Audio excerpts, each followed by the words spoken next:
ಇವತ್ತಿನ ವಿಡಿಯೋದಲ್ಲಿ ಚಿಕನ್ ಪುಳಿ ಮುಂಚಿ ಯಾವ ರೀತಿ ಮಾಡೋದಂತ ನೋಡ್ಕೊಂಬರೋಣ. ಕರಾವಳಿಯ ಸಾಂಪ್ರದಾಯಿಕ ರೆಸಿಪಿ ಇದು. ಅಂದರೆ ಕೋರಿ ಪುಳಿ ಮುಂಚಿ ಅಂತಲೂ ಇದನ್ನು ಉಡುಪಿ ಮಂಗಳೂರು ಕಡೆ ಹೆಚ್ಚಾಗಿ ಕರೀತಾರೆ. ನೀರು ದೋಸೆಗಂತೂ ಇದು ಒಳ್ಳೆಯ ಕಾಂಬಿನೇಷನ್ ಅಂತಲೇ ಹೇಳ್ಬೋದು.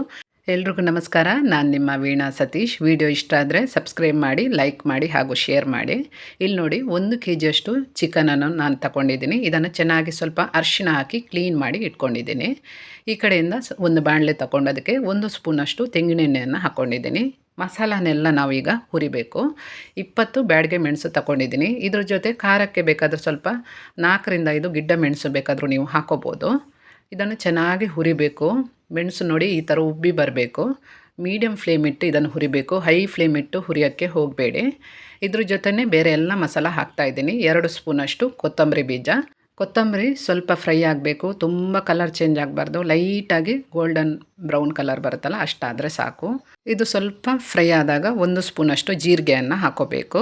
ಜೊತೆಗೇ ಸಣ್ಣ ತುಂಡು ಚಕ್ಕೆ ಹಾಕ್ಕೊಂಡ್ರೆ ಸಾಕು. ನಿಮಗೆ ಗರಂ ಮಸಾಲ ಜಾಸ್ತಿ ಬೇಕಾದರೆ ಜಾಸ್ತಿ ಹಾಕೋಬೋದು, ಲವಂಗ ಜೊತೆಗೆ ಏಲಕ್ಕಿ ಎಲ್ಲ. ನಾನಿಲ್ಲಿ ಹಾಕ್ತಾಯಿಲ್ಲ, ತುಂಡು ಚಕ್ಕೆ ಹಾಕಿದ್ರೆ ಸಾಕಾಗುತ್ತೆ. ಇದನ್ನು ಹಾಗೆ ಒಟ್ಟಿಗೆ ಚೆನ್ನಾಗಿ ಈ ಥರ ಫ್ರೈ ಮಾಡಬೇಕು.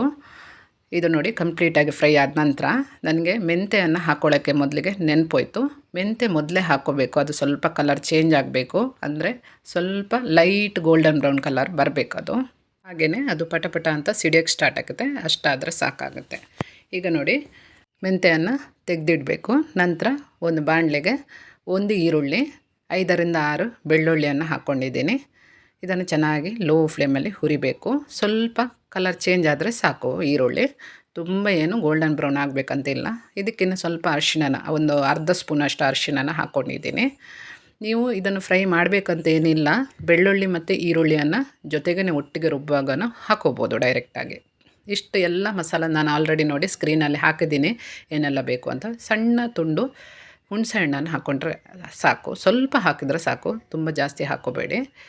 ಇದನ್ನು ನುಣ್ಣಗೆ ರುಬ್ಬಿದ್ರೆ ಆಯಿತು. ಈ ಕಡೆಯಿಂದ ಇನ್ನೊಂದು ಬಾಣಲೆಗೆ 5ರಿಂದ 6 ಸ್ಪೂನಷ್ಟು ತೆಂಗಿನ ಎಣ್ಣೆಯನ್ನು ಹಾಕ್ಕೊಂಡಿದ್ದೀನಿ. ಎಣ್ಣೆ ಚೆನ್ನಾಗಿ ಬಿಸಿಯಾದ ನಂತರ 2 ಮೀಡಿಯಮ್ ಸೈಜಿನ ಈರುಳ್ಳಿಯನ್ನು ಹಾಕ್ಕೊಂಡಿದ್ದೀನಿ. ಈರುಳ್ಳಿ ತುಂಬ ಸಣ್ಣ ಸೈಜ್ ಆದರೆ 3 ಈರುಳ್ಳಿಯನ್ನು ತಗೊಂಡ್ರೆ ಆಯಿತು. ಇಲ್ಲಿ ನಾನು 2 ಈರುಳ್ಳಿಯನ್ನು ತಗೊಂಡು ಈ ಥರ ಫ್ರೈ ಮಾಡ್ತಾಯಿದ್ದೀನಿ. ಇದು ಚೆನ್ನಾಗಿ ಗೋಲ್ಡನ್ ಬ್ರೌನ್ ಕಲರ್ ಬರಬೇಕು. ಈ ಥರ ಕಲರ್ ಬಂದರೆ ಸಾಕು. ಈಗ ಚಿಕನನ್ನು ಹಾಕ್ಕೋಬೇಕು. ಇಲ್ಲಿ ನಾನು 1 kg ಅಷ್ಟು ಚಿಕನನ್ನು ತಗೊಂಡಿದ್ದೀನಿ. ಇದರ ಜೊತೆಗೇ 1 ಸ್ಪೂನಷ್ಟು ಉಪ್ಪನ್ನು ಹಾಕ್ತಾಯಿದ್ದೀನಿ. ನಂತರ ನಮಗೆಷ್ಟು ಬೇಕೋ ಅಷ್ಟು ನೋಡಿ ಹಾಕ್ಕೊಂಡ್ರೆ ಆಯಿತು. ಮೊದಲಿಗೆ ಪೀಸಸ್ಗೆಲ್ಲ ಚೆನ್ನಾಗಿ ಉಪ್ಪು ಹಿಡಬೇಕಲ್ವ, ಹಾಗಾಗಿ 1ರಿಂದ 1.5 ಸ್ಪೂನಷ್ಟು ಉಪ್ಪನ್ನು ಹಾಕ್ತಾಯಿದ್ದೀನಿ. ಮೊದಲೇ ಜಾಸ್ತಿ ಉಪ್ಪು ಹಾಕೋಬೇಡಿ, ಯಾಕಂದರೆ ಮತ್ತು ಮಸಾಲ ಹಾಕುವಾಗ ಉಪ್ಪು ಜಾಸ್ತಿ ಆದರೆ ನಿಮಗೆ ಕಮ್ಮಿ ಮಾಡೋಕ್ಕಾಗಲ್ಲ. ಹಾಗಾಗಿ ಮೊದಲಿಗೆ ಕಮ್ಮಿ ಹಾಕ್ಕೊಂಡು ನಂತರ ನೋಡಿ ಅಡ್ಜಸ್ಟ್ ಮಾಡಿದರೆ ಆಯಿತು. ಈ ಥರ ಚೆನ್ನಾಗಿ ಮಿಕ್ಸ್ ಮಾಡಿ ಬೇಯಕ್ಕೆ ಬಿಡಬೇಕು. ಇದು ಮುಚ್ಚಳ ಮುಚ್ಚಿ ಈ ಥರ ಬೇಯಕ್ಕೆ ಬಿಟ್ಟಾಗ ಚೆನ್ನಾಗಿ ಅದು ನೀರು ಬಿಡುತ್ತೆ. ಚಿಕನ್ ಪೀಸಸ್ ಎಲ್ಲ ನೋಡಿ ಈ ಥರ ನೀರು ಬಿಡುತ್ತೆ ನೋಡಿ. ಇಲ್ಲಿ ನೋಡಿ ಚಿಕನ್ ಪೀಸಸ್ ಅರ್ಧ ಭಾಗದಷ್ಟು ಬೆಂದಿದೆ. ಈಗ ಈ ಟೈಮಲ್ಲಿ ನಾವು ರುಬ್ಬಿರುವಂತಹ ಮಸಾಲಾನ ಇದಕ್ಕೆ ಸೇರಿಸ್ಕೋಬೇಕು.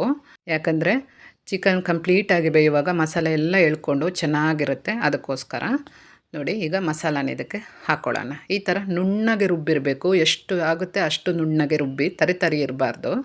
ಇದಕ್ಕೆ ಕಾಯಿ ತುರಿಯನ್ನು ಹಾಕಲ್ಲ. ಕೆಲವರು ಈ ಥರ ಮಸಾಲ ಸೇರಿಸಿದ ನಂತರ ಕೊನೆಯಲ್ಲಿ ಸ್ವಲ್ಪ ಕಾಯಿ ಹಾಲನ್ನು ಹಾಕ್ತಾರೆ. ತೆಂಗಿನಕಾಯಿ ಹಾಲು ಬರುತ್ತಲ್ಲ ಅದನ್ನು ಹಾಕ್ತಾರೆ. ನಾನಿಲ್ಲಿ ಬರೀ ಈ ಥರ ಸಿಂಪಲಾಗಿ ಮಸಾಲ ಹಾಕಿ ಯಾವ ರೀತಿ ಮಾಡೋದಂತ ತೋರಿಸ್ತಾ ಇದ್ದೀನಿ. ಮಸಾಲ ಹಾಕಿದ ನಂತರ ಮಿಕ್ಸಿ ಜಾರ್ ಏನಿದೆ ಅದರ ನೀರು ತೊಳೆದು ಅದನ್ನೇ ಸ್ವಲ್ಪ ಹಾಕ್ಕೊಳ್ಳಿ. ಹದ ಸ್ವಲ್ಪ ದಪ್ಪನೇ ಇರುತ್ತೆ, ತುಂಬ ತೆಳು ಮಾಡ್ಕೊಬೇಡಿ, ಚೆನ್ನಾಗಿರಲ್ಲ. ನೋಡಿ ಈಗ ಸ್ವಲ್ಪ ಉಪ್ಪು ನೋಡಿ ನೀವು ಹದ ನೋಡಿಕೊಂಡು ಇದನ್ನು ಚೆನ್ನಾಗಿ ಕುದಿಯೋಕ್ಕೆ ಬಿಡಬೇಕು. ಇದು ಚಿಕನ್ ಪೀಸಸ್ ಕಂಪ್ಲೀಟಾಗಿ ಬೇಯಬೇಕು. ಈಗ ನೋಡಿ ಇಲ್ಲಿ ಮಸಾಲ ಹದ ಎಲ್ಲ ಕಂಪ್ಲೀಟಾಗಿ ಸರಿ ಮಾಡಿಕೊಂಡ ನಂತರ ಮುಚ್ಚಳ ಮುಚ್ಚಿ ಇದನ್ನು ಚೆನ್ನಾಗಿ ಕುದಿಸ್ಬೇಕು. ಇಲ್ಲಿ ನೋಡಿ ಕುದಿ ಬರ್ತಾ ಇದೆ. ಒಂದು 10-15 ನಿಮಿಷಕ್ಕೆ ನಿಮಗೆ ಈ ಚಿಕನ್ ಪುಳಿ ಮುಂಚಿ ರೆಡಿ ಆಗುತ್ತೆ. ಈ ಥರ ಮೇಲ್ಗಡೆಯಿಂದ ಎಣ್ಣೆ ಬಿಡುತ್ತೆ ನೋಡಿ, ಆಗ ನಿಮಗೆ ಚಿಕನ್ ಪೀಸಸ್ ಎಲ್ಲ ಚೆನ್ನಾಗಿ ಬೆಂದಿದೆ ಮತ್ತು ಮಸಾಲ ಚೆನ್ನಾಗಿ ಕುದಿದು ಪರ್ಫೆಕ್ಟಾಗಿ ರೆಡಿಯಾಗಿದೆ ಅಂತ ನಿಮಗೆ ಗೊತ್ತಾಗುತ್ತೆ. ಈ ಥರ ಎಣ್ಣೆ ಬಿಡುತ್ತೆ ಅದು ಮೇಲ್ಗಡೆಯಿಂದ. ನೋಡಿ ಇದು ಚೆನ್ನಾಗಿ ಬೆಂದ ನಂತರ ಮಸಾಲ ಈ ಹದ ಇದ್ದರೆ ಚೆನ್ನಾಗಿರುತ್ತೆ. ನಿಮಗೆ ಬೇಕಾದರೆ ತೆಳು ಬೇಕಾದರೆ ಸ್ವಲ್ಪ ಮಾಡ್ಕೋಬೋದು. ಆದರೆ ಪುಳಿ ಮುಂಚೆ ಅಂದರೆ ಸ್ವಲ್ಪ ಇದಕ್ಕಿಂತ ದಪ್ಪನೂ ಮಾಡ್ತಾರೆ. ಆದರೆ ಈ ಹದ ಇದ್ದರೆ ನಿಮಗೆ ನೀರು ದೋಸೆಗೆಲ್ಲ ಬೆಸ್ಟ್ ಕಾಂಬಿನೇಷನ್ ಅಂತಲೇ ಹೇಳ್ಬೋದು. ತಿನ್ನೋಕ್ಕೆ ಚೆನ್ನಾಗಿರುತ್ತೆ.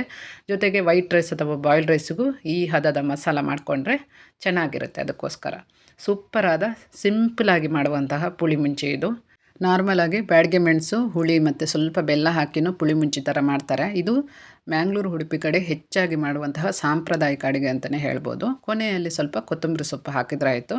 ಫ್ಲೇವರು ಚೆನ್ನಾಗಿರುತ್ತೆ, ನಿಮಗೆ ತಿನ್ನೋಕ್ಕೆ ತುಂಬ ಚೆನ್ನಾಗಿರುತ್ತೆ, ಟೇಸ್ಟಿಯಾಗಿ ಬರುತ್ತೆ. ಈ ಥರ ಮಿಕ್ಸ್ ಮಾಡಿದರೆ ಆಯಿತು. ಕಲರ್ ನೋಡಿ ಎಷ್ಟು ಚೆನ್ನಾಗಿ ಬಂದಿದೆ, ರೆಡ್ ಕಲರ್. ಕಾಯಿ ತುರಿ ಹಾಕದೆ ಈ ಥರ ಸಿಂಪಲಾಗಿ ದಿಢೀರಾಗಿ ನಾವು ಕೋಳಿ ಪುಳಿಮುಂಚಿಯನ್ನು ನಾವು ಮಾಡ್ಕೋಬೋದು. ನೋಡಿ, ಚಿಕನ್ ಪುಳಿಮುಂಚಿ ಅಂದರೆ ಇಷ್ಟೇ ಮಸಾಲ ಹಾಕಿ ಇಷ್ಟು ನಾವು ರೆಡಿ ಮಾಡ್ತೀವಿ. ಇದೇ ಮಸಾಲಕ್ಕೆ ನಾವು ಕೊನೆಯಲ್ಲಿ ತೆಂಗಿನಕಾಯಿ ತುರಿಯನ್ನು ಹಾಕಿದರೆ, ಅಂದರೆ ಒಂದು ಇಡೀ ತೆಂಗಿನಕಾಯಲ್ಲಿ ಅರ್ಧ ಭಾಗದಷ್ಟು ತೆಂಗಿನಕಾಯಿ ತುರಿಯನ್ನು ಹಾಕಿದರೆ ಆಯಿತು. ಇದು ಸುಕ್ಕ ಆಗುತ್ತೆ, ಚಿಕನ್ ಸುಕ್ಕ ಹೇಳ್ತಾರಲ್ವ, ಈ ರೀತಿಯೂ ಮಾಡ್ಬೋದು. ಸ್ವಲ್ಪ ಲೈಟಾಗಿ ಮಸಾಲದ ಜೊತೆ ತೆಂಗಿನಕಾಯಿ ತುರಿ ಇದ್ದರೆ ಸೂಪರಾಗಿರುತ್ತೆ. ಅದು ಕೂಡ ತುಂಬ ಸುಲಭ. ಇದಕ್ಕೆ ಕೊನೆಯಲ್ಲಿ ತೆಂಗಿನಕಾಯನ್ನು ಹಾಕ್ಕೊಳ್ಳೋದು. ನೀರು ದೋಸೆ ಜೊತೆ ಬೆಸ್ಟ್ ಕಾಂಬಿನೇಷನ್ ಅಂತಲೇ ಹೇಳ್ಬೋದು. ಪುಳಿಮುಂಚಿ ಜೊತೆ ನೀರು ದೋಸೆ ಚೆನ್ನಾಗಿರುತ್ತೆ. ನಾಟಿ ಕೋಳಿ ಇರುತ್ತಲ್ವ, ಅದಕ್ಕೆ ಈ ಥರ ಚಿಕನ್ ಪುಳಿಮುಂಚಿ ಮಾಡಿ ನೋಡಿ, ತುಂಬ ಚೆನ್ನಾಗಿರುತ್ತೆ. ಟೇಸ್ಟ್ ಅಂತೂ ಸೂಪರ್ ಅಂತ ಹೇಳ್ಬೋದು. ನನ್ನ ಮುಂದಿನ ವೀಡಿಯೋದಲ್ಲಿ ಕರಾವಳಿ ಕಡೆಯ ಯಾವ ಅಡುಗೆಯನ್ನು ಮಾಡಬೇಕಂತ ನನಗೆ ಕಮೆಂಟ್ ಸೆಕ್ಷನಲ್ಲಿ ತಿಳಿಸಿ. ವಿಡಿಯೋ ಇಷ್ಟ ಆದರೆ ಲೈಕ್ ಮಾಡ್ತೀರಲ್ವ. ಸಿಗೋಣ ಇನ್ನೊಂದು ವೀಡಿಯೋದ ಜೊತೆಗೆ. ನಮಸ್ಕಾರ.